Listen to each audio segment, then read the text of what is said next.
No sertão, o silêncio nunca é quietude, é aviso, é ameaça. É o grito preso de quem sofre calado, de quem apanha sem piedade, de quem sangra sem ninguém para defender. Mas naquele dia, quando uma mulher grávida caiu sob o chicote de um coronel covarde, o sertão inteiro estremeceu, porque Lampião já estava por perto. E quando o rei do cangaço escuta um injustiçado, alguém vai pagar. Nenhuma criança, nenhuma família honesta sofrerá enquanto eu andar por estas veredas. Eu sou a sombra que protege os pequenos, o punho que pune a injustiça quando a lei vira silêncio. Diga-me, de onde você me escuta agora? Quero você ao meu lado nesta história.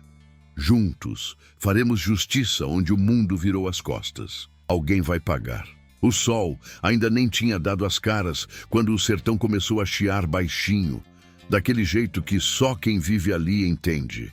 Não era vento, não era bicho. Era silêncio.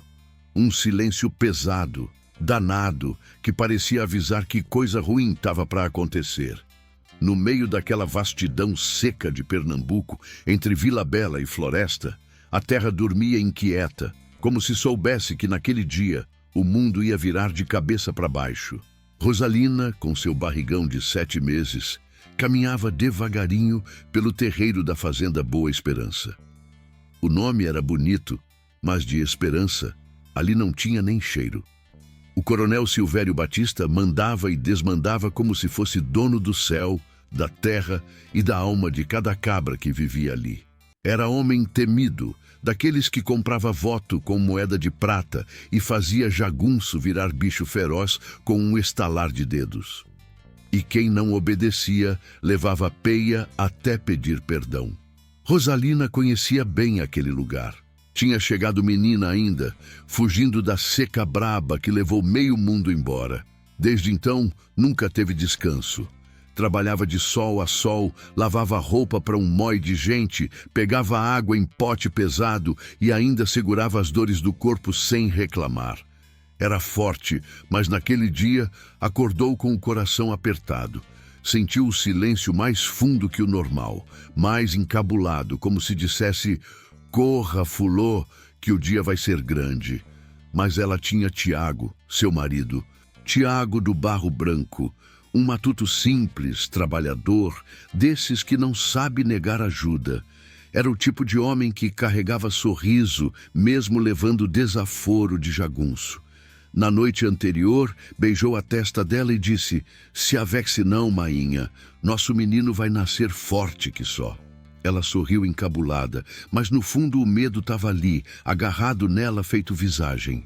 O coronel Silvério acordou cedo também, homem que dormia pouco e mandava muito. Saiu da casa grande ajeitando o chapéu, resmungando que tinha mói de serviço atrasado. Ao ver o roçado ainda quieto, gritou chamando o capataz: Joaquim Caboré, esse povo é achando que vive de sombra? Joaquim veio correndo, magro, feito vara verde, mas com os olhos duros. Já botei o povo para se arrumar, coronel. Estão pegando as ferramentas. Silvério bufou, deu um gole na cachaça que guardava no cantil e cuspiu no chão. Se tiver rapariga inventando de descansar por causa de barriga, pode tratar de resolver. Aqui ninguém brinca de ser gente. Enquanto isso, a poucos quilômetros dali, Lampião e parte de seu bando estavam acampados perto de um açude seco. A fumaça de um café ralo subia preguiçosa, misturando com o cheiro de couro, suor e pólvora. O rei do cangaço observava a linha do horizonte com aquele olhar que via mais longe que qualquer matuto. Era um silêncio estranho, aquele ali. Um silêncio que lembrava coisa ruim. Zé Baiano se aproximou, ajeitando o bornal. Macho, véi, esse lugar tá parecendo alma penada. Tô é besta com esse silêncio. Lampião não respondeu. Só ficou ouvindo o sertão, como se ele próprio conversasse com a terra. De repente, virou para Maria Bonita e falou baixo. Tem desmantelo por perto. O coronel Silvério tá aprontando alguma. Era só uma intuição, mas intuição de cangaceiro bom nunca falha. Na fazenda, o sol começou a sair com força, queimando tudo que via pela frente. Rosalina já estava no roçado, tentando acompanhar as outras mulheres. O peso da barriga fazia ela tropeçar.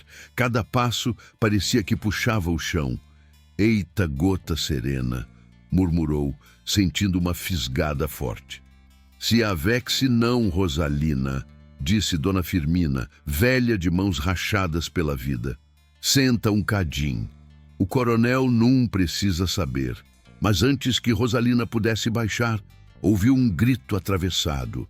Ei, abestadas! Aqui não é casa de mãe de ninguém. Trabalhar! Era Bento Lemos, o outro jagunço, grosso, feito parede de pedra. Rosalina sentiu o corpo gelar. Tentou continuar, mas a vista começou a escurecer nas bordas. Lampião continuava quieto no acampamento, mas não era calmaria.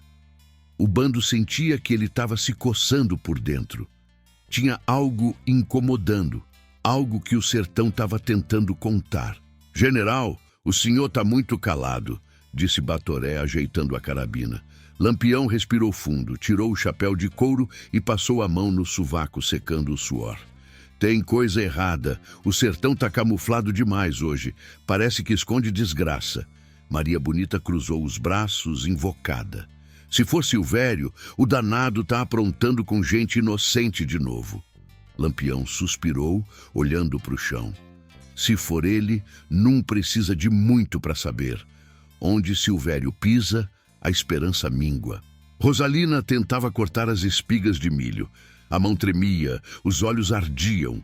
O sol batia no lombo dela sem dó. Uma outra contração veio tão forte que ela quase caiu. Oxente! Meu Deus! Não agora, sussurrou. Mas o corpo não obedecia. O chão rodou. O ar sumiu. O silêncio do sertão virou zunido. E então ela desabou, estatelada na terra quente. As outras mulheres gritaram, Vixe Maria! E correram até ela. Rosalina não se mexia. A barriga subia e descia rápido demais. O suor escorria pelas têmporas. Antes que alguém pudesse ajudar, a sombra do coronel apareceu. Silvério parou diante dela, torcendo o bigode com nojo. Se lascou, mais uma querendo se escorar na barriga para não trabalhar. Joaquim Caboré tentou argumentar. Coronel, parece que ela tá mal mesmo. Silvério ergueu o chicote. Não diga, matuto. Tá me ensinando agora? O estalo ecoou no ar. As mulheres se encolheram. Rosalina abriu os olhos, tonta, sem entender onde estava. Mas o som do chicote fez o coração dela disparar. E a poucos quilômetros dali, Lampião ergueu o rosto de repente, como se tivesse ouvido alguém gritar o nome dele ao vento. O sol já subia raivoso quando o coronel Silvério Batista se abaixou diante de Rosalina caída no chão. O chapéu de couro dele fazia sombra no rosto duro, mas os olhos brilhavam daquela frieza que só cabra sem alma consegue ter. Ele cutucou a barriga dela com a ponta da bota. Levanta, fulô. Aqui ninguém tem tempo para frescura de mulherzinha. O silêncio ao redor ficou ainda mais pesado. As outras mulheres tremiam, mas nenhuma ousou mexer um músculo. Era assim na fazenda Boa Esperança. Quem desafinava um fiapo de voz levava lapada de tirar o couro. Rosalina tentou se sentar, mas o corpo não obedecia. A cabeça rodava, a visão piscava. Ela conseguiu balbuciar. Coronel, tô sentindo uma coisa ruim. Meu filho. Mas Silvério nem deixou terminar. E eu com isso, cabrita? Se pariu, trabalha. Quem manda abrir as pernas e encher a barriga é você. Agora aguenta. A crueldade saiu da boca dele como se fosse palavra comum, como se fosse brincadeira de feira. Joaquim Caboré passou a mão no chapéu encabulado. Até o jagunço, acostumado com o desmantelo, achou demais. Patrão! Talvez seja melhor deixar ela descansar um cadinho. Silvério virou o rosto devagar e encarou o capataz. Quer tomar o lugar dela? É. Quer deitar no chão e fingir que está passando mal? Pois fique sabido. Eu dou jeito em 2 de uma vez. Sem escolha, Joaquim abaixou a cabeça. Bento Lemos, sempre com aquele sorriso torto de cabra safado, deu 2 passos à frente. Coronel, eu resolvo isso. Só diga. Silvério ergueu o chicote e girou o pulso com calma. Levem ela para o tronco. Quero essa rapariga aprendendo qual é o ritmo da fazenda. Tá achando que vive em casa de mainha? O tronco ficava no pátio principal, bem no meio da fazenda, onde todos podiam ver. Era um pedaço grosso de madeira, velho, encharcado do suor e das lágrimas de quem já sofreu amarrado ali. Muita gente tinha passado por aquele castigo. Homem, mulher, velho, novo. Silvério usava aquilo como se fosse altar de sua própria justiça torta. As mulheres tentaram impedir, mas Joaquim e Bento puxaram Rosalina pelos braços sem delicadeza. Corra, menina. Não faça isso com ela, murmurou Dona Firmina. Mas o coronel levantou o chicote e ela se calou na hora. Rosalina tentou lutar, mas o corpo estava mole, fraco. Cada passo arrastado levantava poeira fina que grudava no suor. O coração batia disparado. O bebê dentro dela se mexia desesperado, como se também sentisse o perigo chegando. Quando pararam diante do tronco, ela olhou ao redor. As outras mulheres estavam paradas, imóveis, lágrimas caindo. Não deixa, por favor, ela sussurrou, mas ninguém podia fazer nada. Os jagunços amarraram seus pulsos com corda grossa e apertada. O couro cortou sua pele de imediato. O coronel Silvério caminhou devagar até ela, medindo os passos, segurando o chicote com a mesma leveza de quem segura uma flor. Mas ali não tinha flor, tinha ódio, tinha poder. Tinha um caba que se achava dono da vida dos outros. Rosalina, você tá me dando trabalho demais. Mulher grávida é que nem cabra prenha. Se der mole, embroma tudo. A voz dele saiu firme, sem emoção. Ele levantou o braço e o primeiro estalo cortou o ar. O couro bateu nas costas dela e o grito veio na mesma hora. Ave Maria! Exclamou uma das mulheres ao longe, tapando a boca. O som da dor percorreu o sertão como se viajasse pelo vento. E naquele exato segundo, a quilômetros dali, Lampião desmontou do cavalo devagar, franzindo a testa. Oxe, vocês ouviram isso? Perguntou, olhando para os cangaceiros ao redor.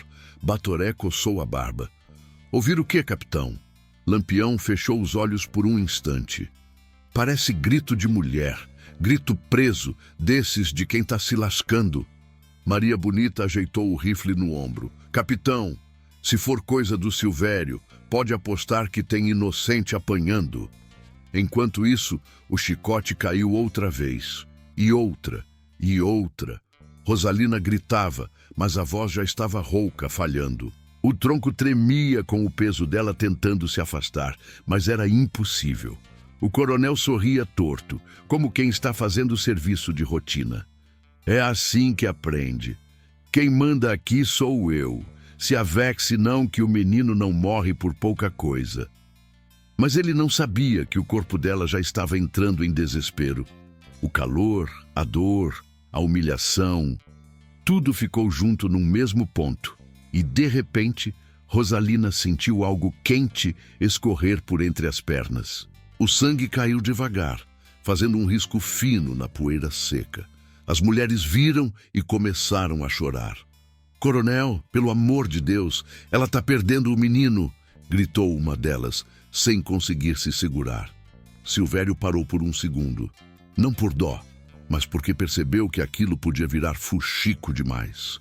Desamarrem, levem essa desmantelada para a choça dela. Joaquim correu para soltar as cordas, enquanto Rosalina desabava nos braços dele, quase sem consciência. Tiago, o marido dela, estava trabalhando nos currais quando ouviu o barulho. Quando viu o tumulto, sentiu a espinha gelar. Correu feito cabra doido, tropeçando nas pedras, empurrando quem estivesse no caminho. Rosalina, o que foi que fizeram? Gritou, chegando no pátio. Quando viu a esposa ensanguentada, o mundo dele apagou por dentro. Ele caiu de joelhos ao lado dela, encostando a testa na dela. Fulô, fala comigo, pelo amor de Deus, fala comigo. Mas ela só gemeu baixinho, fraca. O coronel Silvério não gostou nem um pouco da ousadia. Eita peste, Tiago, tá achando que pode arengar comigo? Sem aviso, ele fez sinal para os jagunços. Joaquim hesitou, mas Bento não. O jagunço puxou Tiago pelo colarinho, dando soco atrás de soco, até o sangue escorrer pela boca. Esse danado precisa aprender também, rosnou Bento. Depois, arrastaram Tiago para uma jaula de ferro que ficava perto do curral. Um cubículo quente feito brasa. Jogaram ele lá dentro e trancaram a porta com cadeado. Aí dentro você pensa na vida, disse Silvério. Rosalina foi levada de volta para a choça, onde as mulheres tentavam estancar o sangramento. Tiago, preso na jaula, batia nas grades até os dedos abrirem. O sol castigava sua cabeça e a boca secava rápido demais. A dor dele era maior que a sede, maior que o corpo. Era dor de marido vendo a esposa morrer aos poucos sem poder proteger. Enquanto tudo isso acontecia, Lampião montava no cavalo devagar, com um olhar que atravessava o sertão. É Silvério. Só pode ser. Maria Bonita aproximou-se dele, firme. E o que a gente faz agora, capitão? Lampião segurou as rédeas, respirou fundo e respondeu. A gente espera o sertão falar mais alto. A hora da justiça chega. E quando chegar, ninguém segura. A tarde caiu pesada sobre a fazenda Boa Esperança, deixando o ar parado, espesso, como se cada sopro de vento tivesse medo de entrar naquele lugar marcado por dor e sangue. A choça de Rosalina cheirava a suor, poeira e desespero. As mulheres tentavam ajudar como podiam, abanando, molhando panos, fazendo preces baixas. Dona Firmina passava a mão tremida na testa da moça. Aguente firme, Fulô. Pelo amor de Deus, não se entregue. Rosalina respirava aos soluços, com o rosto pálido que nem cera. Meu menino, eu sinto ele, mas tá fraco, mainha, tá fraco demais. Do lado de fora, o sol derretia o chão. A jaula onde Tiago estava preso parecia um forno. O matuto batia nas grades até os dedos abrirem em ferida. Cabras safados, soltem eu! Minha mulher tá morrendo, seu filho de rapariga! A voz dele ecoava, mas chegava fraca, abafada pelo metal quente. O suor escorria pelos olhos, ardendo, e a boca já parecia couro velho de tão seca. Cada minuto ali dentro era tortura. Ele tentava empurrar a grade com o ombro, com a cabeça, com tudo, mas nada fazia ceder. Vixe Maria, eu não posso deixar minha Fulô desse jeito. Ela precisa de mim.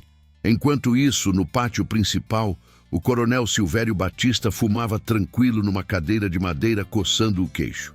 Esse povo é mole demais. Um dia eu ainda trago o trabalhador da Paraíba. Esses daí tão acostumados com chamego. Bento Lemos riu, cuspindo no chão. Coronel, Tiago tá berrando feito bode preso. Quer que eu calhe a boca dele? Silvério balançou a cabeça devagar. Não, deixa gritar, que o povo escute bem o que acontece com quem arenga comigo. Mas do outro lado do sertão, Lampião não estava quieto. O bando arrumava as armas, limpava cartucheiras, ajeitava chapéus de couro, mas ninguém falava muito. O clima era de espera. Zé Sereno passou o pano na peixeira, olhando para o horizonte. Capitão, esse silêncio tá encabulado que só. Parece até aviso de coisa feia. Lampião estava sentado numa pedra grande, com o rifle apoiado no joelho. Os olhos, escuros e firmes, pareciam enxergar além da escuridão que se aproximava com o fim do dia. Eu conheço esse tipo de silêncio, meu irmão. É o silêncio que vem depois da covardia. Maria Bonita se aproximou, colocando a mão no ombro dele. Você tá achando que Silvério passou dos limites de novo? Lampião não respondeu de imediato. Pegou um punhado de areia, deixou cair devagar entre os dedos e só então falou. Quando o sertão fica assim, mudo, é porque tem lágrima de mulher derramando em algum canto. Ele se levantou, ajeitou o chapéu e olhou para os homens. Fiquem prontos, a noite ainda vai trazer notícia. Na fazenda, as mulheres tentavam fazer Tiago ouvir que Rosalina ainda respirava. Tiago, ela tá viva! Aguente aí! Gritava uma delas. Mas ele mal escutava. O calor da jaula subia como fumaça, torcendo os sentidos dele. A boca rachou, o rosto queimava. Ele sentia a mente rodar, como se estivesse afogando em ar quente. A imagem de Rosalina apanhando, gritando, o olhar dela pedindo ajuda, aquilo queimava mais do que o sol. Eu preciso sair daqui, pelo amor de Deus. Eu preciso sair. Ao longe, Bento Lemos ria alto, contando vantagem para os outros jagunços. Rosalina que se vire. Se perder o menino, arruma outro. Tiago é que é besta. Se tivesse ficado calado, estava solto agora. Joaquim Caboré não achou graça. Ele se aproximou do coronel, coçando a nuca. Coronel, o povo está assustado. Esse negócio não vai dar bom. Quando mexe com mulher grávida... Silvério cortou com desdém. Você tá com medo de quê, Matuto? Lampião, aquele cabra da peste, não vai botar os pés aqui. O governo tá caçando ele igual rato. Ele que se avexe se quiser ver o sol nascer. Joaquim engoliu seco, mas ficou calado. Por dentro, o medo já dava nó no peito dele. Anoiteceu devagarinho, como se o céu tivesse pena. A lua, fina, feito unha de criança, iluminava o terreiro. Dentro da jaula, Tiago já não conseguia ficar de pé. Caiu de joelhos, depois de bruços. Rosalina, meu bem, me espere, murmurou. O mundo apagava e acendia, como lamparina fraca. Numa última tentativa, pegou a ponta do cadeado com os dedos feridos e puxou. Puxou com toda a força que ainda tinha. Nada. Ele encostou a cabeça no chão quente. Vou morrer aqui. E ela lá, sozinha. Mas o destino do sertão gosta de dar reviravolta. Uma das mulheres que cuidava de Rosalina decidiu agir. Era Severina, baixinha, valente, língua afiada. Saiu escondida da choça e foi até o curral. Tiago, Tiago, levante, homem! Ele ouviu a voz como se viesse de longe. Severina, me ajude. Ela olhou para os lados, tirou um arame de dentro da saia e começou a mexer no cadeado. Mainha sempre dizia, mulher tem que saber abrir porta que homem fecha. Segura aí. Depois de alguns segundos, ouviu o clique. A porta abriu. Tiago caiu para fora, tonto, mas vivo. Severina o ajudou a ficar de pé. Corra, homem, vá atrás de ajuda. Aqui ninguém pode com Silvério, mas tem gente nesse mundo que pode. Tiago, sem forças, caminhou como quem carrega o sertão nas costas. Passou pelo terreiro escuro, pela cerca, pela estrada de barro. Caminhou tropeçando, caindo, levantando. Andou quilômetros com a dor batendo no peito e o desespero empurrando cada passo. Até que, finalmente, viu ao longe um clarão fraco. Uma fogueira. Homens sentados ao redor, chapéus de couro brilhando sob a lua. Ele reconheceu. O coração quase saiu pela boca. Caiu de joelhos, arrastou-se até o acampamento e com voz quebrada gritou. Pelo amor de Deus! Lampião! Lampião! O coronel vai matar minha mulher! O bando levantou como se alguém tivesse gritado fogo. Maria Bonita correu até ele, segurando sua cabeça. Meu Deus! O que fizeram com você, bichinho?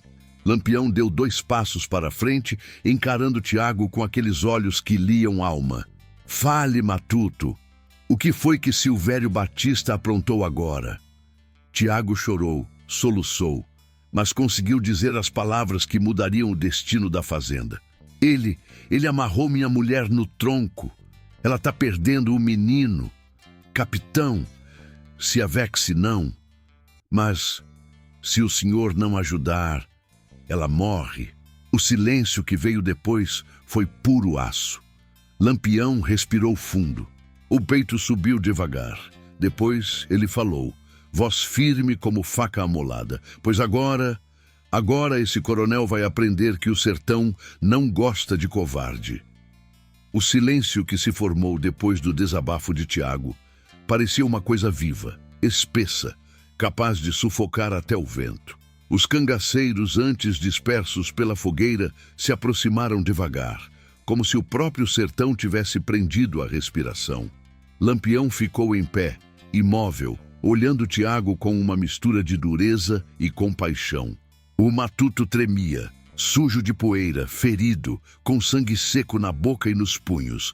Era o retrato perfeito da injustiça que fervia naquele pedaço de mundo. Maria Bonita se ajoelhou ao lado dele, limpando a testa dele com um pano molhado. Vixe Maria, fizeram foi estrago grande no bichinho. Tiago segurou a mão dela com desespero. Minha mulher, minha Rosalina, ela tá morrendo. Por favor. A voz dele falhou e ele caiu no choro. Aquele choro rouco de homem que já perdeu tudo, menos a última esperança. Lampião respirou fundo e ajeitou o chapéu de couro. Deu 2 passos na direção do matuto e se agachou para ficar na altura dele. Tiago, me diga, o coronel fez isso na frente de todo mundo? Tiago assentiu, soluçando. Fez, capitão. Amarraram ela no tronco, bateram nela, e eu trancado na jaula, sem poder fazer nada. Fi de rapariga daquele Silvério disse que se ela morresse, era azar dela. Um murmúrio de revolta passou pelo bando. Zé Baiano apertou a peixeira com tanta força que o couro da bainha rangiu. Caba safado, esse coronel tá pedindo para conhecer o inferno. Batoré bateu o pé no chão invocado. Capitão, diga que é hoje. Diga que eu vou com gosto. Maria Bonita ergueu o olhar sério. Virgulino, isso passou dos limites. Lampião se levantou devagar.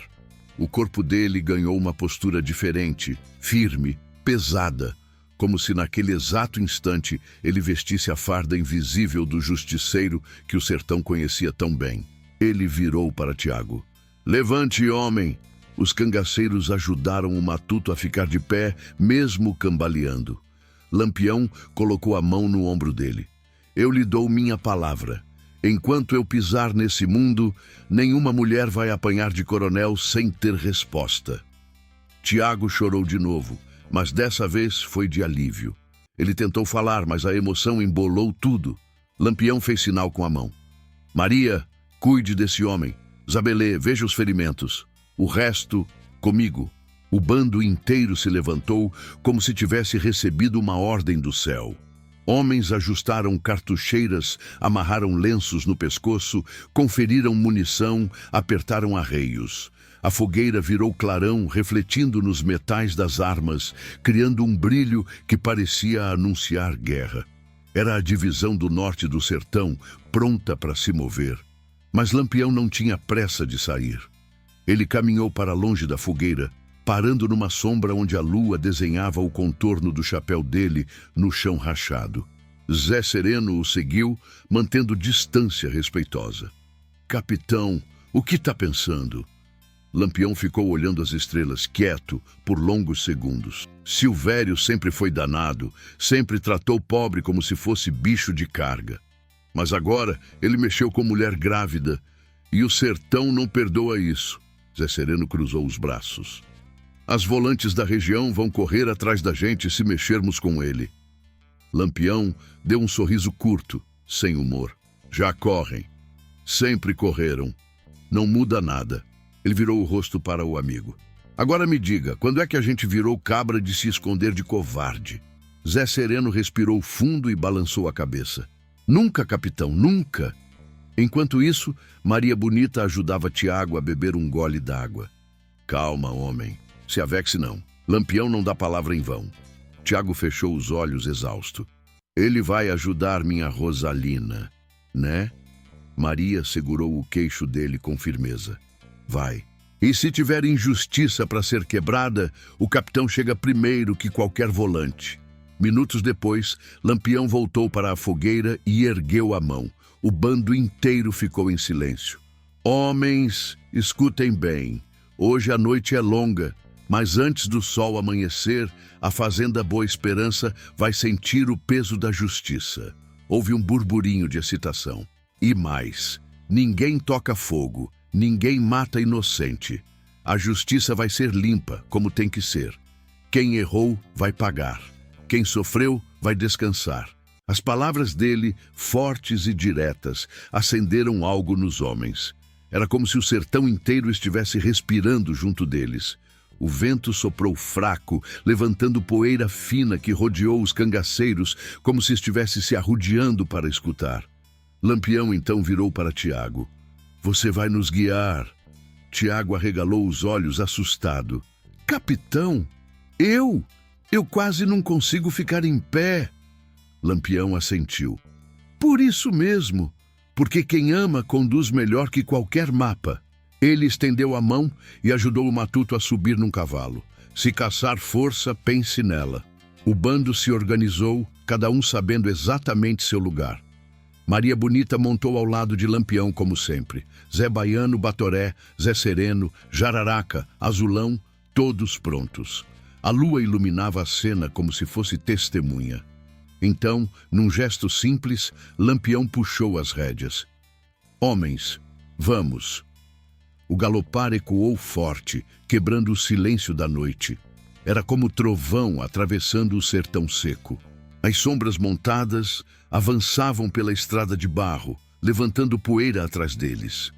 E enquanto cavalgavam, Lampião pensava apenas em uma coisa: nenhum coronel pisa numa mulher sem pagar o preço.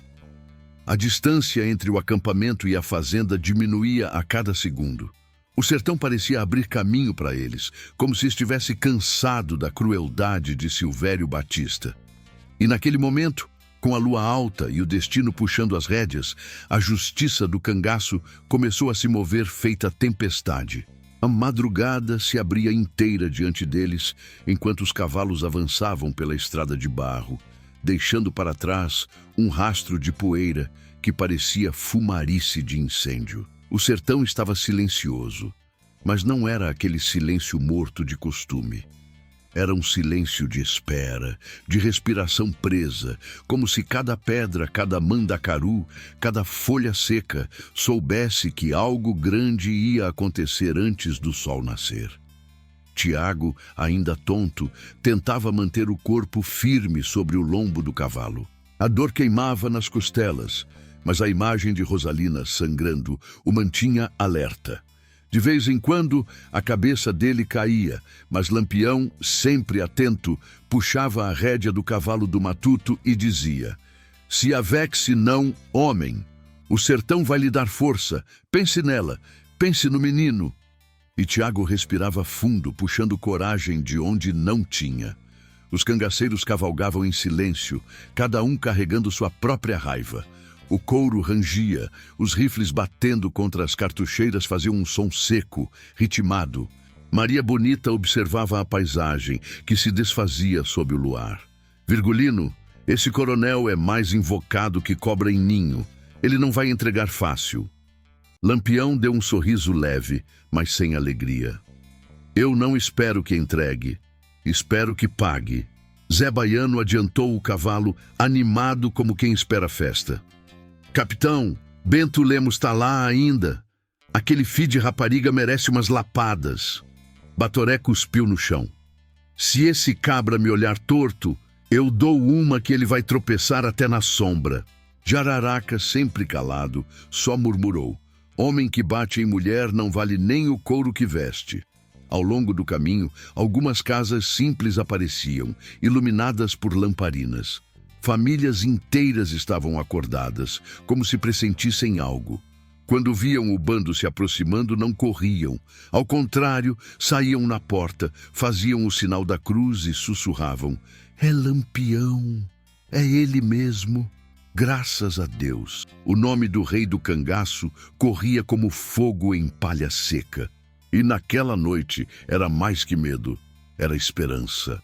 Uma mulher magra com um filho agarrado ao sovaco gritou quando o bando passou: capitão, o coronel Silvério tomou nossa roça. Abençoe a gente. Lampião ergueu a mão sem diminuir o passo. Se acalme, mainha. A conta dele vence hoje. Os olhos dela marejaram. Oxente. Até que enfim, meu Deus. E ela ficou olhando enquanto os cavalos sumiam na estrada, levando com eles a promessa de justiça. Mais adiante, um velho de barba branca, sentado perto da porteira de casa, levantou o chapéu quando viu o grupo se aproximar. Macho véi! Pensei que não ia viver para ver o dia em que Lampião ia acertar as contas com aquele caba. Lampião fez um aceno discreto. Fique na sua casa, painho. Hoje a poeira vai subir. O velho sorriu de canto. Eu vivi demais para ter medo agora. Vá com Deus. O bando seguiu e as palavras do velho ficaram no vento. A estrada começou a estreitar quando o terreno virou pedra costrada. Cavalo algum tropeçou. Os cangaceiros não conversavam muito. Era como se cada um tivesse entendido que aquela marcha tinha um peso diferente. Era mais que uma visita de cangaceiro. Era um ato que se espalharia pelo sertão inteiro, feito história que avô conta para neto na beira do fogão. Tiago respirava com dificuldade, mas os olhos estavam acesos. Em certo momento, ele virou o rosto para Lampião. Capitão, eu não sei como agradecer. Lampião nem deixou ele terminar. Homem, não diga besteira. A justiça do sertão não precisa de agradecimento. Precisa é de coragem. Tiago engoliu seco. Coragem eu tenho. Só não tenho força. Lampião bateu no ombro dele. Força o sertão dá. E hoje ele está dando até demais. Ao longe, finalmente, surgiu o vulto enorme da fazenda Boa Esperança. Mesmo sob a luz fraca da lua, dava para ver a casa grande, o curral, o tronco no pátio. Aquele tronco. Lampião fixou o olhar nele como se fosse um inimigo antigo. É ali, meus homens, é ali que o sofrimento mora. Maria Bonita olhou para a fazenda e comentou baixo. O lugar está encabulado, nem cachorro late. Jararaca concordou. Casa onde mulher sofre, até o vento tem medo de entrar. Lampião levantou a mão, sinalizando para todos pararem. O bando freou os cavalos num movimento sincronizado, sem poeira levantada. Era uma daquelas habilidades que só homem acostumado a viver de fuga e guerra sabe fazer. O sertão ficou tão quieto que dava para ouvir o pulsar de cada coração ali. Lampião virou-se para Tiago. Homem, daqui em diante, fale só quando eu disser. Você vai entrar atrás de mim. Tiago assentiu, trêmulo. Eu faço tudo, capitão. Tudo. Lampião olhou para o bando. Homens, ninguém dispara primeiro. Se tiver jagunço besta querendo brincar de valentia, segura. Hoje, quem manda sou eu. Os cangaceiros ajeitaram chapéus, conferiram armas e o couro das roupas reluziu na claridade da lua. Era uma visão que fazia o peito de qualquer sertanejo encher e estremecer ao mesmo tempo. Lampião respirou fundo. Agora é a hora. E num movimento que parecia a coreografia do próprio destino, ele ergueu a mão, baixou devagar e disse: avancem. Os cavalos começaram a andar, silenciosos, como sombras vivas. Nenhum jagunço da fazenda viu nada. Não havia latido, não havia barulho, não havia grito. Apenas o sertão segurando o fôlego. E pela primeira vez, desde a surra, desde o sofrimento, desde o tronco, Rosalina, mesmo inconsciente, parecia respirar mais fundo, como se sentisse que algo tinha mudado, como se o sertão tivesse sussurrado para ela: a justiça chegou. O céu começava a clarear quando o bando de Lampião chegou bem perto da porteira principal da fazenda Boa Esperança. O sol ainda nem tinha se espichado no horizonte, mas já dava para ver a silhueta pesada da casa grande, imponente, soberba, cercada pelos currais e pelo terreiro onde tantos gritos já tinham se perdido. O ar estava parado, quente, com cheiro de poeira velha. Nada se movia, nem bicho, nem gente. Era como se o lugar tivesse prendido a respiração ao sentir a aproximação dos homens de couro. Lampião ergueu a mão de novo e o bando parou. O silêncio era tão grosso que dava para ouvir o couro dos chapéus estalar. Maria Bonita, com a mão no punho da peixeira, olhou para o terreiro e murmurou: Virgulino, isso aqui tá esquisito demais. Nem um aboio, nem um coqueiro mexendo. Jararaca completou: casa onde reina maldade, até o vento tem medo de passar. Tiago, preso no meio do grupo, também sentiu o peso do lugar. O coração dele batia tão forte que parecia que ia pular pela boca. Quando olhou para a parede lateral da casa, viu manchas escuras no chão. Sangue antigo, seco, esquecido. A garganta dele apertou. Ali, talvez, Rosalina tivesse sido arrastada para o tronco. Eita peste! Sussurrou, sem perceber que estava falando alto. Lampião deu meia volta no cavalo e encarou Tiago. Homem, coragem! Hoje não é dia de medo, é dia de acerto. Depois virou para os seus. Vamos chegar de mansinho, sem alarde, mas se algum cabra safado apontar arma para nós, derrube. Zé Baiano se adiantou rindo baixo. Capitão, se aparecer jagunço eu resolvo ligeiro. Não vá se empolgar não, abestado, retrucou Batoré. Hoje quem manda é o capitão. Eles se aproximaram da porteira.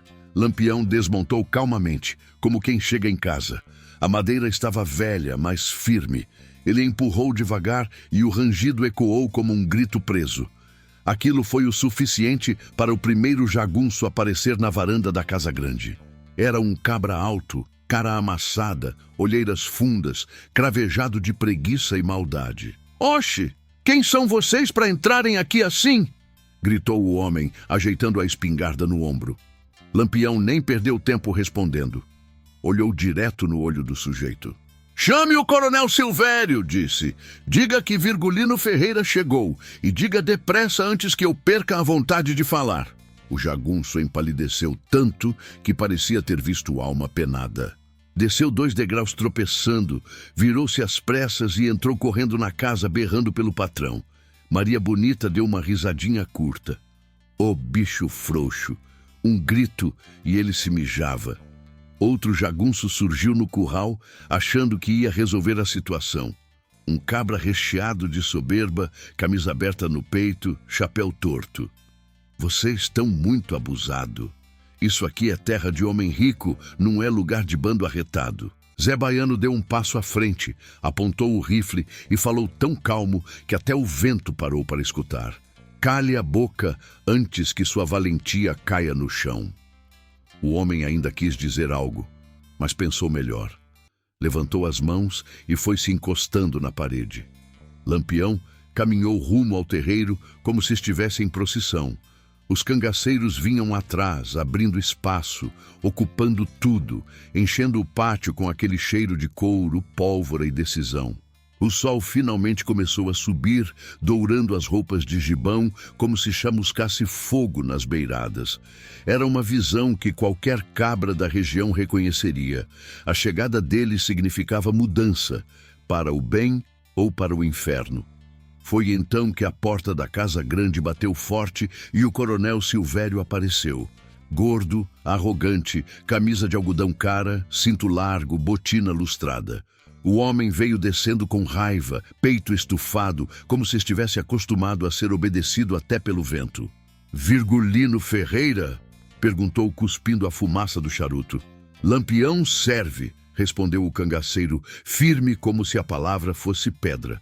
O coronel abriu um sorriso torto.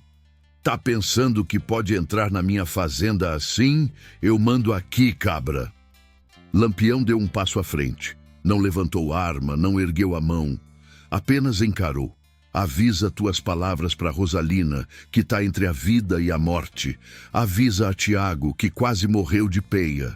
Avisa aos cantos dessa fazenda que eu tô aqui para acertar o que você quebrou. O coronel arregalou os olhos quando viu Tiago atrás dos cangaceiros. Oxente, você voltou mesmo, desgraçado. Tiago abaixou a cabeça, mas Lampião respondeu. Ele voltou não, eu trouxe. O coronel riu. Trouxe? Pois agora eu mato ele de vez. O riso terminou antes mesmo de começar, porque Lampião soltou uma frase que gelou o ar. Tente, eu quero ver. Os jagunços que estavam espalhados pelo terreiro começaram a aparecer. Uns com fuzil, outros com facão, alguns com coragem, a maioria apenas com medo disfarçado. Mas uma coisa era certa. Nenhum deles esperava Lampião ali. Maria Bonita puxou Tiago suavemente para trás. Se encoste aqui, bichinho. Hoje quem resolve é a gente. Tiago chorou sem fazer barulho. O coronel deu 2 passos em direção ao tronco. Você veio aqui para matar? É isso? Lampião revirou o chapéu com um dedo e respondeu devagar. Eu vim fazer justiça. Se você tivesse honrado suas terras, eu nem pisava aqui. Justiça? Debochou o coronel. Justiça é eu mandar e o povo obedecer. Não no meu sertão, respondeu Lampião. O coronel puxou a arma. Foi aí que o sertão parou. O gatilho estalou, mas a bala não saiu. E o motivo estava logo atrás do coronel. Um terceiro jagunço, o único que ainda tinha vergonha no olhar, apareceu correndo, sem fôlego, gritando: Coronel, não faça isso! O povo tá vendo! A fazenda inteira tá vendo! O coronel olhou para trás, confuso, e então percebeu que nas janelas, na porta da senzala, atrás das cercas, tinha um mói de gente assistindo. Gente que ele tinha humilhado por anos. Gente que agora, pela primeira vez, não estava abaixando a cabeça. Lampião, sem pressa, desceu um degrau da varanda e disse: Hoje, coronel, a conta vence, e quem vai dizer o valor é Tiago. O silêncio foi absoluto. Tiago respirou fundo, deu um passo à frente e apontou o dedo para o tronco onde Rosalina tinha sido torturada. A justiça estava pronta para começar. Tiago ficou parado diante de todos, com o dedo apontado para o tronco que carregava marcas de sangue, lascas arrancadas, cordas gastas de tanto prender gente inocente. O silêncio que tomou o terreiro parecia vir do fundo da terra, como se o próprio chão estivesse esperando o que aquele matuto ia dizer. Ele tremia, mas o tremor não era mais medo, era memória. Lampião se aproximou devagar, ficando ao lado dele sem tocar, apenas fazendo presença. Fale, homem! Hoje sua voz vale mais do que ouro de coronel. O coronel Silvério apertou os dentes, tentando manter firmeza, mas o suor escorria pela testa gorda. Ele varria os olhos ao redor, vendo o povo, todos olhando para Tiago e para o capitão do cangaço. Ali, pela primeira vez, o coronel não mandava em nada. Tiago respirou fundo. Foi aqui, disse com voz rouca. Aqui ele amarrou Rosalina. Aqui ele levantou o chicote para matar mãe e filho. O povo murmurou, uns baixando a cabeça, outros limpando lágrimas que tentavam esconder. Até os cangaceiros ficaram mais sérios, como se a cena estivesse sendo vista de novo nos olhos de Tiago. Lampião virou levemente o rosto para o coronel. Confere, Silvério, você bateu numa mulher tão prenha que mal conseguia ficar de pé? O coronel cuspiu no chão, tentando disfarçar a vergonha. E se eu bati? Era minha terra. Eu mando nela como quiser. Maria Bonita avançou um passo, faca na cintura, reluzindo. Homem nenhum manda na dor de mulher, seu cabra imundo. Zabelê resmungou. Macho véi desmantelado. Coragem para bater em grávida, mas para enfrentar Lampião tá encabulado, né? Os jagunços que ainda estavam armados hesitaram. Um deles engoliu seco. Outro abaixou o rifle devagar. Estava claro que ninguém ali tinha mais tanta certeza de nada. Foi então que Tiago falou de novo. E dessa vez a voz saiu firme, como quem finalmente encontra o próprio fôlego. Eu quero que ele passe pelo mesmo sol que ela passou, pelo mesmo ardor, pela mesma vergonha. Quero que ele sinta o peso que botou nas costas dela. Lampião cruzou os braços. E como é que você quer fazer isso, Tiago? O matuto olhou para o tronco e depois para a enxada encostada na parede do curral. Quero que ele cave, disse. Cave até o braço queimar. Até o suor encher os olhos, até sentir o gosto da poeira que ele fez Rosalina engolir. O coronel deu um passo para trás. Oxente, tu enlouqueceu, matuto. Eu? Cavar? Lampião só levantou uma sobrancelha. Vai recusar diante desse mói de gente? Silvério puxou coragem do fundo da arrogância. Eu não vou cavar nada. Essa fazenda é minha. Lampião deu um sorriso curto, quase piedoso. É não hoje, e fez um sinal com a cabeça. Zé Baiano, Batoré e Jararaca avançaram como 3 sombras de couro. Pegaram o coronel pelo braço, torcendo sem pressa. Ele gritou, esperneou, xingou, chamou todo mundo de filho de rapariga, enquanto os cangaceiros arrastavam o homem para o terreiro aberto. Maria Bonita pegou a enxada, girou o cabo na mão com elegância e jogou aos pés do coronel. Tá aí sua ferramenta, coroné. Use bem. O coronel ficou de joelhos, vermelho de raiva, de medo, de vergonha. Eu sou homem de dinheiro, tenho terra, tenho nome. Lampião se agachou diante dele, olhando nos olhos, quase num sussurro. Pois agora tu só tem a terra para cavar. O coronel segurou a enxada com as mãos trêmulas. Tentou se levantar, mas o peso parecia maior que ele. O povo foi se aproximando devagar, uma ruma de rostos cabisbaixos e sofridos, olhando aquele homem poderoso pela primeira vez no chão.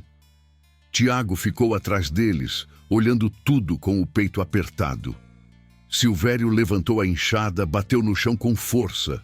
A terra era dura, seca, compactada por anos de sol bruto.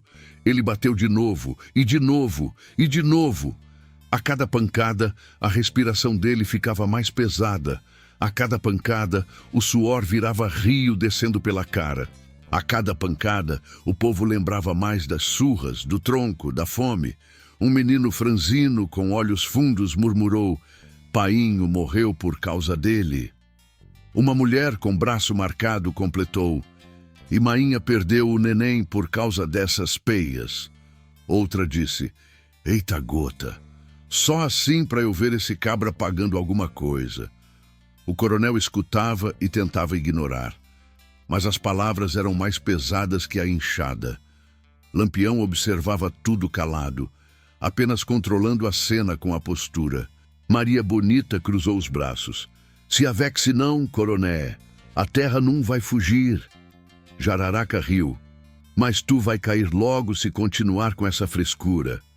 Silvério cavou por 1 hora, depois por 2. O sol subiu, queimando o lombo dele como queimou o de tantos trabalhadores. A mão dele abriu em bolha, a camisa grudou no corpo, os joelhos tremiam como vara verde. Até que, num golpe torto, ele largou a enxada e caiu de boca na poeira quente. O povo murmurou, mas ninguém tentou ajudá-lo. O sertão inteiro parecia estar olhando. Lampião caminhou até ele com a calma de quem já viu muita miséria no mundo. Acabou? Silvério tossiu, cuspindo terra. Eu não aguento. Lampião balançou a cabeça. Rosalina também não aguentou, mas você não ligou. O coronel ergueu o rosto sujo, lágrimas misturadas à areia. Pelo amor de Deus, chega. Lampião respirou fundo, como quem pesa decisões. Mas antes que ele falasse, Tiago se adiantou. Capitão, eu quero ver ele olhando para o tronco. Silvério arregalou os olhos. Lampião fez um gesto que permitia. Os cangaceiros levantaram o coronel pelos braços, arrastando-o até a madeira onde tantas vidas tinham sido quebradas. Tiago ficou na frente dele, tremendo outra vez. Mas agora era outro tipo de tremor. Olhe, disse. Silvério fechou os olhos. Olhe, repetiu Tiago num grito seco. O coronel abriu e viu o tronco, os restos de sangue, os fios de cabelo presos nos nós, as cordas rotas, a sombra de Rosalina, a dor de tantos. O homem desabou num choro descontrolado. Lampião virou o rosto para Tiago. E agora? Tiago fechou o punho. A respiração saiu pesada, funda, cheia de muitas noites sem dormir. Agora ele vai ouvir. E a fazenda inteira ficou pronta para escutar. O coronel Silvério estava jogado diante do tronco, ofegante, coberto de poeira, suor e vergonha.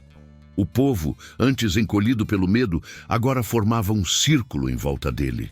Um mói de gente, homens, mulheres, velhos, crianças, todos encarando o coronel como quem finalmente enxerga a verdadeira face de um monstro que os aterrorizou por anos. Era como se cada olhar fosse uma sentença silenciosa. Lampião ficou de pé, firme, chapéu ligeiramente inclinado, mãos cruzadas nas costas, postura de comandante de guerra. Maria Bonita estava ao lado, expressão dura, sem piscar. Os cangaceiros permaneciam espalhados ao redor do terreiro, cada um com o rifle em posição, não porque achassem que o coronel ia reagir, mas porque respeitavam aquele momento. Ali, quem comandava não era o bando, não era Lampião, não era ninguém de couro, era a justiça. Tiago deu 3 passos à frente. A respiração dele ainda era curta, os olhos marejados, mas havia fogo naquela alma simples. Ele parou diante do coronel e disse em voz firme: "Você vai ouvir o que fez, um por um." O coronel tentou virar o rosto, mas Jararaca segurou a nuca dele, obrigando-o a olhar para frente. "Oxe, coroné, se faça de homem agora, ou vai arengar como sempre fez com os fracos." Tiago apontou para o tronco. A madeira parecia pulsar com memórias. "Foi aqui que você amarrou Rosalina. Foi aqui que ela desmaiou. Foi aqui que o sangue dela caiu na terra quente. E você riu." O povo murmurou. Uma mulher atrás chorou baixinho. Um velho tirou o chapéu da cabeça. Silvério apertava os olhos, tentando não ver. Mas era impossível não sentir. O tronco carregava a história que ele fingiu não ser crime. Tiago continuou. "Ela me chamava, gritava por mim. E eu, enjaulado naquele chiqueiro que o senhor chama de castigo, só podia ouvir. O senhor lembra? Eu lembro de cada segundo." A voz dele começou a falhar, mas ele não parou. "O senhor dizia que a gente valia menos que o cavalo que criava na sombra. E que se mulher paria, então servia para trabalhar até morrer." Maria Bonita deu um passo adiante, a faca presa no punho, cintilando sob o sol. "Homem que pensa assim não vale nem o que o gato enterra." O coronel engoliu seco. A respiração dele era um soluço preso. Foi então que uma senhora magra, cabelos presos num coque torto, avançou do meio do povo. Era Dona Celina Parteira, conhecedora das dores de muitas mulheres do sertão. A voz dela era fina, mas cortante. "Meu menino morreu por causa desse tronco. Eu enterrei ele sem nem ter força para rezar direito. Você lembra disso, coronel?" Silvério fechou a cara. Eu não sabia que era seu menino." "Sabia sim," ela rebateu. "Sabia porque eu implorei para você soltar meu marido. E você mandou bater mais forte." Outra mulher avançou. "Eu perdi 2 filhos de fome porque você tirou nossa roça. Disse que era sua." Um homem. "Meu pai adoentou trabalhando para você e você deixou ele morrer de sede no pasto." As histórias vieram como enxurrada, uma atrás da outra. Era tanto sofrimento que o ar parecia ficar pesado. Lampião levantou a mão. O povo silenciou imediatamente. Ele olhou para Tiago. "Mais alguém quer falar?" Uma menina, com uns 8 anos, apareceu na frente. O vestido era velho, mas os olhos eram grandes, luminosos, cheios de coragem infantil. "Minha mainha apanhou por causa de eu ter derrubado um balde d'água", disse. "Ela ficou sem conseguir levantar por 3 dias. Silvério começou a chorar. Não era choro bonito, era um choro engasgado, feio, daqueles que revelam o que vive escondido. Lampião se virou para ele. "Tá ouvindo, Silvério? É a primeira vez que você escuta de verdade ou ainda está camuflado na sua soberba?" Silvério tentou falar. Eu fiz o que achei certo. O sertão é bruto, Lampião. Aqui o homem manda. Aqui é cada um por si." Lampião deu um passo em direção a ele. As esporas tilintaram no chão seco. Os olhos do capitão pareciam fogo retido. "Você fez certo para quem? Para tuas botas lustradas? Para tua barriga cheia? O sertão é bruto, sim, mas não é cego, e nunca foi desculpa para covardia." O coronel engoliu o próprio orgulho como se fosse um espinho grande demais para a garganta. O que vocês querem de mim?" Tiago sorriu triste. "Quero que diga a verdade." "Hã?" "A verdade, coronel. Em voz alta, para todo mundo ouvir. Fale o que você fez. Fale que errou. Fale que usou a gente como bicho. Fale que matou a esperança de muita gente." Silvério ficou mudo. Lampião então se inclinou devagar, mantendo o rosto perto do dele. "Se você mentir, eu vou saber. E se eu souber, você não termina o dia em pé." O coronel abriu a boca, fechou, abriu de novo. O orgulho lutava para escapar, mas o medo o segurava pelo colarinho. até que, tropeçando nas palavras, ele disse: Eu errei. O povo inteiro prendeu a respiração. Silvério continuou, soluçando: Eu bati em gente inocente. Eu fiz mulher sofrer. Eu mandei prender homem que só queria trabalhar. Eu tirei comida de boca de criança. Um velho sussurrou: Vixe Maria. Uma mulher disse: Mainha do céu. Nunca pensei que ia ver isso. O coronel soluçou como um menino pequeno. Eu fiz tudo isso porque achava que podia. Porque ninguém nunca disse não. Lampião ergueu o queixo dele com o cabo do rifle. Pois agora tão dizendo. O coronel Silvério chorava sem parar. E pela primeira vez na vida, seu choro não movia ninguém a pena. Lampião se levantou, olhou para Tiago e anunciou: Agora que ele falou, falta a sentença. Tiago fechou os olhos, respirou fundo, e o sertão inteiro ficou esperando o que aquele homem simples iria decidir. O terreiro inteiro parecia segurar o fôlego, enquanto Tiago ficava ali, parado, com os olhos baixos, respirando fundo, tentando organizar dentro do peito toda a dor que carregou por meses.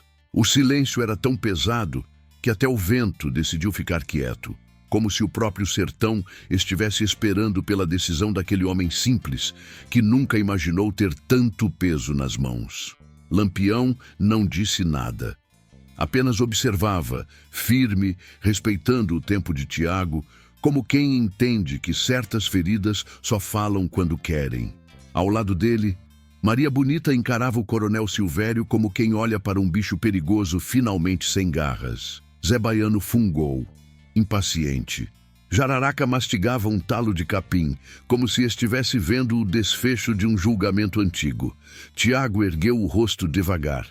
Havia um vermelho nos olhos que não era só raiva, era lembrança, era luto, era amor por Rosalina. Ele deu 2 passos à frente, ficando cara a cara com o homem que destruiu sua vida. Silvério ainda chorava, ajoelhado no chão, coberto de terra e vergonha. Tiago respirou fundo mais uma vez e enfim falou: Eu não quero a morte dele. O povo murmurou. Um homem atrás disse: Eita gota, eu queria era ver sangue desse cabra. Uma mulher completou: Matava logo Tiago. Esse desmantelado não merece viver. Mas Tiago levantou a mão e o terreiro silenciou. Matar ele agora é fácil demais. É pouco. Não paga nada. Esse cabra passou a vida mandando no medo, achando que era dono de gente, dono de ventre de mulher, dono de tudo. Se morrer agora, acaba sofrendo pouco. Lampião deu um leve aceno de cabeça, aprovando. Tiago continuou firme. Eu quero que ele viva. Quero que ele viva sabendo que ninguém mais tem medo dele. Quero que viva carregando a vergonha de ter sido ajoelhado na frente do povo que ele pisou. O coronel baixou a cabeça soluçando. Tiago completou. E mais, quero que tudo que ele tirou, agora ele devolva. O murmúrio cresceu. O povo se agitava. Havia curiosidade nos olhos, esperança, sede de justiça. Tiago virou para Lampião. Capitão, ele roubou terra, comida, trabalho e dignidade. Ele tomou roça dos pequenos, tomou cabra de criação, tomou água de cacimba, tomou tudo. Quero que ele devolva essas terras para o povo. Quero que essa fazenda nunca mais tenha chicote mandando em ninguém. Lampião cruzou os braços. Isso é sentença bonita, Tiago, mas é grande demais para o sertão aceitar fácil. Tiago não recuou. Pois eu quero assim mesmo. Lampião deu um passo adiante encarando Silvério. Coroné, ouviu? A sentença é essa. Tu vai devolver tudo. Terra, gado, água. Vai deixar o povo trabalhar como gente. Se tentar botar ordem como antes, eu volto. E aí não tem conversa. Silvério chorava tanto que mal conseguia responder. Eu devolvo tudo. O povo explodiu num burburinho emocionado. Algumas mulheres se abraçaram. Um homem bateu no peito dizendo: Até que enfim, meu Deus. Até que, enfim, a justiça botou as caras. Maria Bonita ergueu a voz. Mas não acabou ainda não. Ela caminhou até o tronco. Tocou a madeira marcada, observou o sangue seco, o pedaço de corda pendurado. Depois olhou para Lampião. Esse troço não fica mais aqui. Lampião concordou. Pode derrubar. Zé Baiano e Batoré pegaram machados e começaram a desferir golpes no tronco. A madeira rangia, gemia, como se estivesse sendo liberta do peso de todas as crueldades guardadas nela. Cada golpe arrancava um pedaço de passado. Cada lasca que caía no chão fazia o povo respirar mais leve. Quando o tronco finalmente desabou, o sertão pareceu suspirar. Tiago se ajoelhou e pegou um pedaço pequeno da madeira. Apertou contra o peito com as duas mãos. Isso aqui eu vou guardar, para não esquecer nunca que dor de pobre também merece respeito. Lampião se aproximou, colocou a mão no ombro dele. Hoje você ganhou sua justiça. Mas se quiser, ainda posso levar esse homem embora. A palavra final é sua. Tiago ficou um tempo calado. O povo olhava esperando uma segunda sentença. Mas Tiago não olhou para o coronel, olhou para as pessoas atrás dele, para as crianças magras, para os velhos cansados, para as mulheres marcadas, e disse: ele vai ficar para olhar para a gente todo dia e lembrar do que fez, para ver o sertão se levantando sem depender mais dele, para saber que o poder mudou de dono e que esse povo aqui não se ajoelha mais. Silvério cobriu o rosto com as mãos, chorando como nunca chorou na vida. Lampião então anunciou: até hoje essa fazenda teve dono. A partir de agora, quem manda aqui é o povo. E se algum jagunço quiser arengar, vai trombar comigo. Os cangaceiros ergueram as armas, mas não em ameaça, em celebração silenciosa. O povo olhou para Tiago como quem olha um líder surgindo do nada. O coronel tremia. O peso do que havia perdido era maior que qualquer castigo físico. Lampião virou de costas, ajeitou o rifle no ombro e disse: agora eu vou ver Rosalina. A frase caiu como pedra no silêncio. Tiago engoliu seco. O povo se abriu em caminho. E Lampião caminhou rumo à casa onde Rosalina lutava pela vida. Porque justiça não termina enquanto a vítima ainda respira entre a vida e a morte.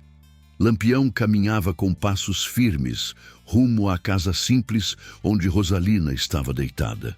O terreiro, que há minutos fervilhava de acusações e desabafos, agora abria caminho em silêncio, como se a poeira do chão entendesse que aquele instante não era de violência, mas de destino. Maria Bonita vinha logo atrás, sempre atenta, enquanto os outros cangaceiros seguravam o povo para que Tiago fosse o primeiro a entrar. Quando Lampião chegou diante da porta, Tiago já estava lá, parado, mãos trêmulas, rosto molhado pelo suor e pelas lágrimas que ele tentava esconder. Parecia um menino prestes a desabar e, ao mesmo tempo, um homem que tinha carregado o sertão inteiro nas costas. Lampião colocou a mão no peito dele. Entre. Ela precisa de você mais do que de qualquer médico desse mundo. Tiago respirou fundo e empurrou a porta. A claridade de fora deu lugar ao breu abafado do quarto. A janela estava semicerrada, deixando entrar apenas um fio de luz que cortava o ar carregado. Rosalina estava deitada num catre duro, tão pálida que parecia feita de cera. As mulheres que cuidavam dela se afastaram assim que Tiago se aproximou. O homem caiu de joelhos ao lado da esposa. Rosalina, Fulô, sou eu. Ela abriu os olhos devagar. A respiração era curta, o suor frio escorria pela testa. Tiago. Lampião entrou em silêncio e ficou parado no canto, apenas observando, respeitoso. Nada nele lembrava o guerreiro feroz do terreiro. Ali, naquele quarto, ele era só um homem que já viu muita dor alheia e reconhecia quando a vida estava por um fio. Tiago segurou a mão dela com cuidado, como se temesse quebrá-la. Tô aqui, minha vida. Acabou. O coronel não manda mais no cê. Ele nunca mais encosta um dedo na senhora. Rosalina, com esforço, sorriu de leve. Eu sonhei que você vinha e que não vinha só. Ela virou o olhar fraco para Lampião. Obrigada, capitão. Lampião inclinou o chapéu com um gesto lento. Se avexe não, menina. Quem mexe com mãe de família não merece chão nem sombra. Ela fechou os olhos, respirou fundo e uma lágrima rolou pelo canto. Tiago se virou para Maria Bonita, desesperado. Ela vai morrer. Maria Bonita se aproximou, tocou o rosto de Rosalina e disse: ela tá fraca demais, Tiago. O corpo aguenta muita peia, mas o coração às vezes cansa. Tiago chorou em silêncio, balançando a cabeça como se aquilo pudesse impedir o inevitável. Mas então, algo estranho aconteceu. Rosalina mexeu o braço, lentamente, colocando a mão sobre o próprio ventre. Tiago, ele ainda mexe. O homem arregalou os olhos. O nosso menino? Ela fez que sim. O bichinho é forte, arretado que nem você. Lampião se aproximou, ajoelhando-se do outro lado da cama. Rosalina, você segura firme, ouviu? Porque esse menino não pode nascer órfão. O sertão já está cheio demais de crianças sem pai, sem mãe. Ela sorriu cansada. Eu queria que meu filho crescesse num mundo onde homem não fosse dono de mulher. Lampião segurou a mão dela. E vai, porque hoje, graças a você, essa fazenda virou outro lugar. Ela respirou fundo, quase num suspiro de despedida. O coronel, ele... Tiago interrompeu com doçura. Esqueça ele, fulô. Hoje quem manda no seu destino é o Deus lá de cima e o amor que a gente plantou. A respiração dela começou a falhar. O quarto ficou ainda mais silencioso. As mulheres se seguravam para não chorar. Rosalina apertou a mão do marido. Promete que não deixa nosso menino esquecer quem ele é. Tiago chorou mais forte. Prometo, meu amor. Prometo tudo. Ela tentou sorrir, mas o rosto fraquejou. Eu amo você. Desde a primeira vez que vi, você tropeçando no curral como um matuto abestado. Tiago riu chorando. E eu amo a senhora desde que ouvi sua voz cantando na cacimba. As pálpebras dela começaram a pesar. Rosalina, não feche os olhos, por favor. Aguente só mais um cadinho. Ela sussurrou. Tiago, se eu for, cuide dele. Dê o nome que quiser, mas faça o mundo dele ser bonito. E então, com um sopro tão leve que parecia vento passando, Rosalina parou de respirar. Tiago sentiu o corpo dela pesar nos braços. Não, Fulo. Por favor. Por favor. Ele abraçou o corpo dela e chorou alto. Um choro que atravessou a casa, atravessou o terreiro, atravessou o coração de quem ouviu. Era o choro de um homem quebrado. Lampião baixou a cabeça. Maria Bonita enxugou o rosto. Os cangaceiros engoliram seco, porque até cabra da peste chora quando vê amor morrendo. Depois de um tempo que pareceu longo demais, Lampião tocou o ombro de Tiago. Levante devagar, homem. Ela não está indo sozinha. Tiago ergueu o olhar desesperado. Como assim, capitão? Lampião apontou para o ventre de Rosalina. O menino está vivo. A frase caiu como raio dentro daquele quarto. As mulheres correram. Maria Bonita colocou as mãos sobre a barriga. Tá mexendo mesmo. Vixe Maria, ele quer nascer. Lampião respirou fundo, ajeitou o chapéu e disse: então vamos trazer esse menino ao mundo. Hoje o sertão perde uma mulher forte, mas ganha uma promessa que ninguém vai quebrar. E ali, naquele quarto simples, rodeado de lágrimas e esperança, começou o trabalho de parto mais doloroso e mais necessário que o sertão já viu. Rosalina não estava mais ali em corpo, mas sua força, sua luta, sua verdade iam nascer junto